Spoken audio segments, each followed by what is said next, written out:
Hola, buenas tardes. Muchísimas gracias a Izquierda Unida Verdes Murcia por haberme dado la oportunidad de venir hoy aquí. Y bueno, y además quería alabar pues, el trabajo que hace el área de juventud de Izquierda Unida de la región de Murcia, del municipio de Murcia, de todas las circunscripciones que corresponden a Murcia, que no me las sé, porque soy del País Valenciano. Muchísimas gracias a todos, porque la verdad es que tenéis a unos compañeros y unas compañeras que no van a callarse ante nadie, que no se callan ante nadie, que se revelan siempre que hay que hacerlo y que además son muy trabajadores, muy trabajadoras dentro de lo que es Izquierda Unida. Y después de este peloteo, que era muy necesario, y porque tengo que rellenar minutos, porque mis compañeros, como veréis, ya me han dejado sin tener nada que decir, voy a comenzar, bueno, pues diciendo pues, lo que han dicho mis compañeras y mis compañeros. Nosotras y nosotros, la juventud de hoy, hemos llegado al límite, nos han llevado al límite las políticas neoliberales, tanto del Partido Popular como del Partido Socialista, tanto en el gobierno central como en el gobierno autonómico. Y vivimos en una precariedad absoluta, una precariedad que nos ha llevado a que sea nuestra crisis permanente. La crisis permanente de la juventud es esa, y además se agudiza aún más en este momento en que nos encontramos en una crisis del sistema. No podemos emanciparnos, no podemos desarrollarnos como personas y no podemos construir de esa forma un proyecto de vida digno.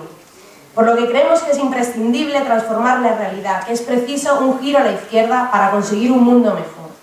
Si analizamos los datos del paro juvenil, encontraremos que más del 40% de las y los jóvenes que residimos en este estado estamos en situación de desempleo, y es el doble del paro juvenil de la Unión Europea.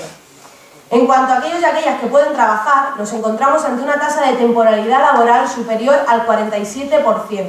Una temporalidad que se traduce en bajos salarios, inestabilidad en el empleo e ínfimas condiciones laborales que ponen de manifiesto la precariedad laboral que sufrimos. Pero esta situación ya viene de lejos, no es un suceso coyuntural provocado por la crisis, ya que aunque el paro juvenil en 2006 era del 12%, la tasa de temporalidad superaba el 57%. Es decir, que la mitad de los jóvenes y las jóvenes que trabajaban lo hacían ya bajo contratos basura y con sueldos bajos. Y esa es la realidad de este sistema, que hasta en tiempos de bonanza castiga a los jóvenes. Porque este sistema necesita que seamos precarios para poder mantener el status quo de determinados factores, de determinados grupos de presión de esta sociedad. Estos datos, como decía, nos muestran que este sistema productivo, que ya acabaría declinando tarde o temprano y se basaba en la especulación del ladrillo y del turismo, nos necesitaba precarios, con bajas condiciones laborales, con sueldos bajos, y que nos adaptáramos siempre a horarios cambiantes y explotadores, y que tuviéramos que hipotecarnos para poder desarrollarnos. Y está muy claro, las consecuencias son evidentes, y es que nos han condenado a toda una generación a vivir peor que la anterior. Han hipotecado a la generación mejor preparada de la democracia a vivir peor que nuestros padres, y ahora con el pacto de las pensiones a vivir peor que nuestros abuelos. Pero no solo en el mercado laboral donde se evidencia cómo este sistema condena a la juventud, sino también lo vivimos en la educación, y además hoy que nos encontramos en el marco de la universidad es más necesario que nunca recordar que los que ya somos un poquito más mayores, 27 años, tampoco mucho más, ya luchamos en su momento contra la LOU, pero es que también hemos luchado, y seguro que vosotros, contra el Plan Bolonia.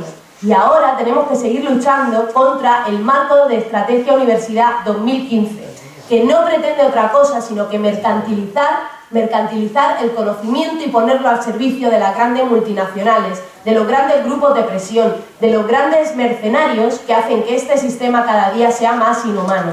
Y por eso tenemos que seguir luchando, porque evidentemente el mercado, como decía, tenedlo claro, este tipo de sistema, aunque no esté en crisis, aunque volvamos a adaptar este sistema a unas nuevas condiciones que nos permitan aliviarnos, nunca necesitará obra cualificada en demasía. Por eso, por ejemplo, Esperanza Aguirre ahora mismo quiere un instituto de excelencia que, como decía un dirigente nuestro de Izquierda Unida, no es otra cosa el instituto de excelencia, sino que solamente su excelencia vaya al instituto. Eso es lo que significan ese tipo de medidas. Por esto, sobran razones para que las jóvenes y los jóvenes salgamos a la calle a exigir lo que es nuestro, a darle al gobierno la respuesta que se merece para que se cumplan nuestros derechos. Y yo había preparado un poquillo pues algunos ejes programáticos y he cogido los ejes programáticos que no se repiten, algunos seguro que sí, pero y si no, pues así lo vais oyendo y oye, que a uno se le queda esto, luego le puede servir muy bien por una discusión viendo el fútbol o lo que sea. Uno de los ejes centrales en nuestra actuación política debe ser el de luchar por nuestros derechos a emanciparnos, que son imprescindibles para desarrollarnos autónomamente, y por eso planteamos, entre otras cosas, garantizar la aplicación de una renta básica a toda la población en general a partir de los 16 años, dependiendo siempre del nivel de renta de la unidad familiar. Eliminar las empresas de trabajo temporal, las ETTs, esas a las que todavía se les da más poder gracias a esa contrarreforma laboral que ha sido aprobada gracias al Partido Popular y al Partido Socialista. Queremos que desaparezca la figura de las y los becarios, estos que además están supliendo contratos laborales en toda regla y que no nos permiten cotizar. Esto ya fue llevado además al Congreso de los Diputados a través del área de Juventud de Izquierda Unida, a través de Gaspar Llamazares, por una enmienda que además debatimos con un movimiento social, con un grupo organizado como es el de la Federación de Jóvenes Investigadores, que mejor que ello nadie conocía esa realidad, y pedíamos que por favor, ya que se iba a modificar todo el marco de relaciones laborales con esa contrarreforma laboral, pues a ver si se tenía en cuenta alguna medida positiva que fuera la de que se reglamentaran bien las becas. Esto también naturalmente pues fue anulado por ello, no les interesaba. Como tampoco les interesaba lo que hace poco Cayo Lara, y además lo digo aquí porque aquí sois unos luchadores imbatibles contra los desahucios, como por ejemplo en el Congreso de los Diputados no se permitió esa propuesta, que era la de que a la gente se le quitara la casa pero que se acabara con ello la deuda hipotecaria. Pues bueno, el Partido Popular y el Partido Socialista votó en contra de esa medida y después se fueron a casa a dormir tan tranquilos. Las evidentes dificultades económicas que los y las jóvenes padecen se trasladan al otro gran polo de la emancipación económica, que es el del acceso de la vivienda. A este hecho ya ha hecho referencia mi compañera, pero bueno, voy a repetirlo un poco, y mi compañero Luqui también. Articular un plan de emancipación que tenga como objetivo adecuar los precios de la compra de la primera vivienda y o alquiler al salario mínimo interprofesional. Apostamos decididamente, además, naturalmente, por el fomento del alquiler como alternativa viable y positiva para la emancipación juvenil. Es necesario que volvamos a dotar del valor de uso a la vivienda y que olvidemos ya el valor de cambio que se le está dotando en este sistema injusto y capitalista. Además de la ausencia de una política juvenil favorable a los y las jóvenes, el principal problema que continúa enfrentando a la juventud es el de la educación, como decíamos. Por eso, además de luchar contra el marco de estrategia 2015 en el ámbito de la universidad, en todos los ámbitos de la educación siempre defenderemos una enseñanza pública, de calidad, no sexista, multicultural, antipatriarcal, participativa y, por supuesto, laica. El área de Juventud de Izquierda Unida Federal estuvo con las y los compañeros que en la Universidad Complutense se manifestaron contra las capillas en las universidades públicas. Por eso nosotros seguimos reivindicando el laicismo dentro de toda entidad pública. En cuanto a la participación, proponemos también hacer de ella el eje central de la educación formal y no formal. Ninguna reforma tiene sentido si no se implica en ella plenamente a la ciudadanía. Ningún cambio puede avanzar si no avanzamos en la participación de las personas jóvenes. Por eso, además, algo que os ocurre también en la región de Murcia, lucharemos para que la crisis no permita que nos quitan espacios de participación y espacios de democracia, como pasa con el Consejo de la Juventud de la región de Murcia, que lo que realmente quieren es acabar con él, aun cuando incluso es un espacio que nunca ha sido tradicionalmente ocupado por la izquierda, pero bueno, que en algún momento podría revertirse y convertirse por fin en un espacio real de participación democrática. Hombre, está bien el Consejo de la Juventud. Sí, compi, pero bueno, me refiero a que podría todavía ser mucho más abierto, más participativo, más democrático, y que aún así le da tanto miedo la participación y la democracia a los poderes que intentan también acabar con él. Tradicionalmente, además, el ocio, la cultura, el deporte, la convivencia, el disfrute ecológico de nuestro medio son temas totalmente secundarios dentro de los programas y son actividades y oportunidades que nunca deben de regirse por criterios comerciales. Y además defendemos el software libre y creemos en el libre intercambio cultural en la red. Fuimos de los primeros que comenzamos la ciberagitación dentro de las redes sociales para acabar con la ley Sinde y lo seguiremos siendo, uno de los principales luchadores por acabar con esa ley. Además, promovemos un modelo alternativo de ocio, la necesidad de nuevos espacios de socialización juvenil, de nuevos espacios de ocio, no plantear esa cuestión como un hecho de seguridad ciudadana, acabar con el problema de la criminalización de la juventud, promover la firma de pactos por la noche en barrios con excesiva presencia juvenil en horario nocturno para alcanzar acuerdos de habitabilidad, promoción de la salud entre los jóvenes y mejora de las condiciones de convivencia general.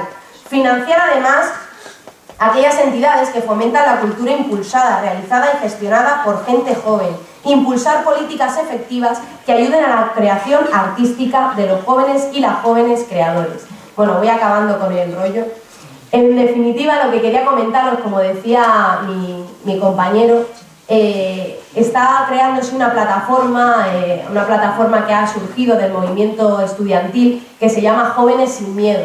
Esta plataforma de Jóvenes sin Miedo, Jóvenes sin Futuro, va a comenzar con muchísimas movilizaciones durante estos días y vamos a participar en todas ellas como entidades adheridas, por supuesto, a esa gran movilización juvenil.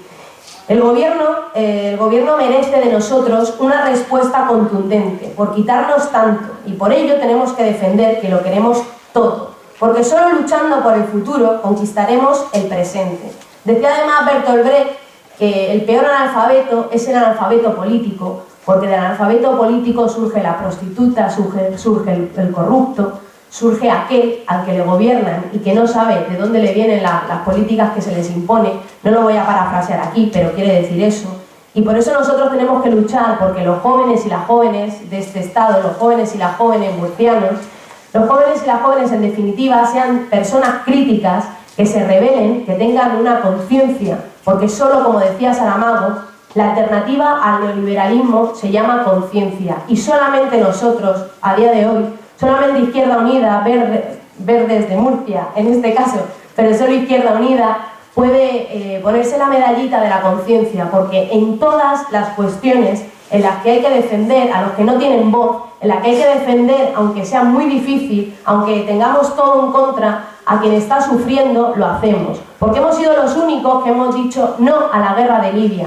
Por eso y por muchísimas otras cosas más, tenemos que seguir diciendo no a todo lo que sea injusto. Y como decía Luqui, aparte tenemos que proponer. Y por eso os he comentado todas las propuestas antes, para que nadie nos pueda decir que somos ese partido del no. No, somos el partido del no cuando hay que decir no, pero también somos el partido que se bate el cobre y que pone su vida por delante para defender a los más indefensos cuando hay que hacerlo. Por eso muchos de los integrantes de la flotilla del rumbo a Gaza son gente de Izquierda Unida, como lo fue en su momento el senador Nuet, y como ahora lo van a ser bastantes cargos públicos de Izquierda Unida. Por eso tenemos la conciencia, tenemos la autoridad moral para cuando hay que decir no, decirlo muy alto. No a Libia, y eso hay que decirlo todos los días, porque todos los días que estamos aquí dando mítines, todos los días que escuchamos charlas, todos los días que vamos a clase, va a haber muertos en Libia por culpa de la OTAN, y entre ellos los cómplices va a ser nuestro gobierno. Pero nosotros, solo nosotros, podremos decir que no lo somos. Por eso, como decía, a la izquierda, nosotros los jóvenes, las jóvenes sobre todo, lo tenemos muy difícil en estos momentos, pero la izquierda siempre lo ha tenido muy difícil. Y solamente quería repetir una frase para cuando nos entra un poco pues el bajón, el desencanto, el decir, bueno, ¿para qué luchar otro día más si todo sigue igual? Pues deciros que hubo una persona que, aun en los momentos más difíciles, se levantó siempre. Y que solamente, aunque sea para que podamos ser fieles herederos de ese referente, tenemos que hacerlo nosotros también cada día. Y por eso el 22 de mayo hay que decir a la gente que tiene que participar y que tiene que hacer todo lo posible para que tengamos todavía más espacios, más voz, que no es la última batalla, pero es una más, y tenemos que conseguir toda la fuerza posible. Porque, como decía Marcelino Camacho, tenemos que seguir siempre hacia adelante y siempre a la izquierda. Muchas gracias.